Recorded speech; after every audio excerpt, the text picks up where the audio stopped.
Apa? Matan. Lagi? Matan. Sisa dari yang belum disebutkan. Kali sama jalur hadis.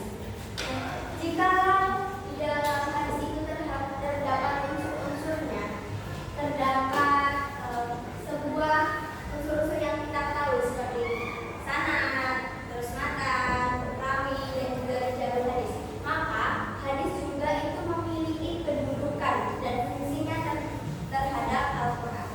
Kedudukan hadis dalam Al-Quran yaitu adalah sebagai pedoman umat muslim, karena pedoman yang pertama itu kan Al-Quran. Jadi kalau kita mengimani Al-Quran, kita juga harus mengimani hadis. Dengan kita mengimani hadis, maka itu menunjukkan ketaatan kita kepada Allah Subhanahu wa taala dan juga bentuk bukti cinta kita kepada Rasulullah SAW. Selanjutnya itu ada fungsi dari hadis.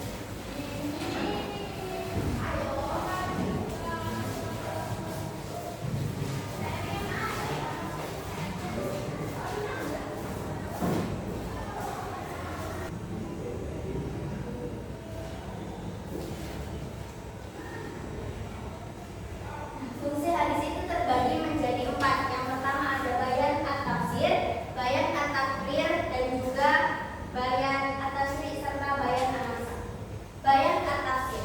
Bayan at-tafsir itu adalah merinci suatu pengglobalan dalam ayat Al-Quran. Jadi ayat Al-Quran itu sifatnya masih global, masih mujmal, dia masih menyeluruh. Diperlukanlah hadis untuk merinci ayat-ayat Al-Quran tersebut.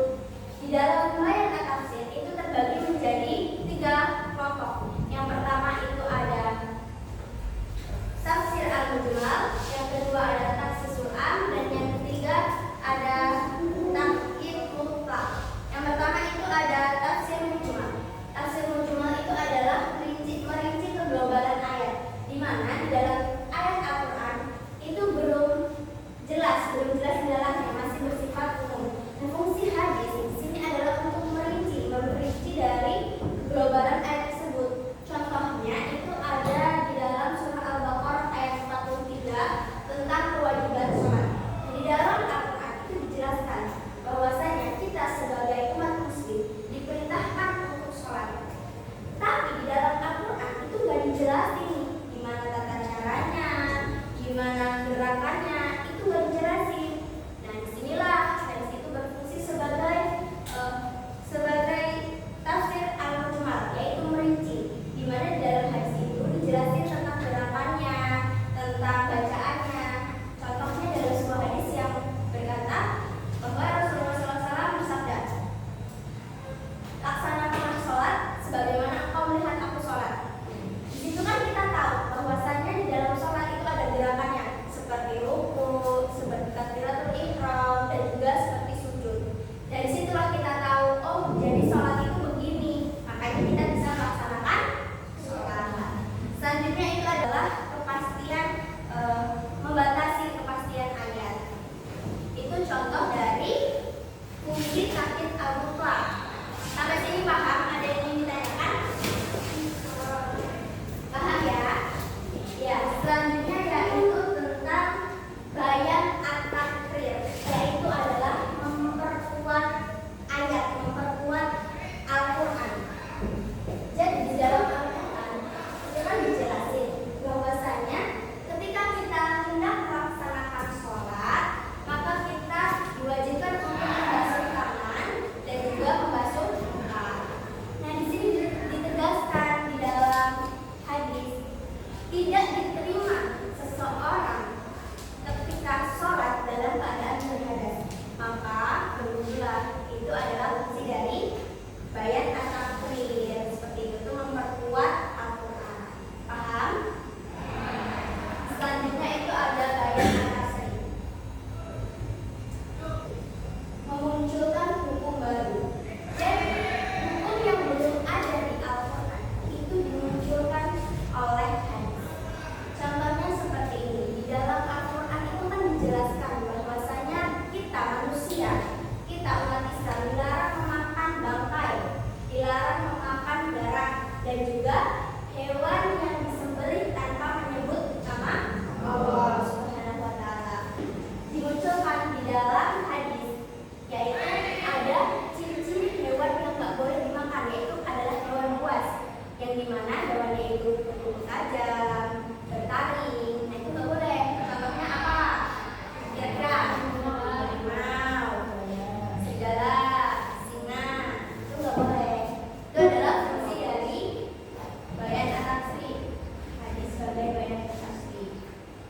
Selanjutnya ada bayan an-nasakh. Bayan an-nasakh itu adalah menghapus hukum yang lama. Nah, tetapi mayoritas para ulama itu banyak yang nggak setuju apabila hadis menghapus hukum Al-Quran atau ayat Al-Quran. Kenapa? Kebanyakan yang boleh, yang diperbolehkan itu adalah ayat Al-Quran yang menghapus ayat Al-Quran. Lalu ditegaskan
mengerjakan bagian mengingat kembali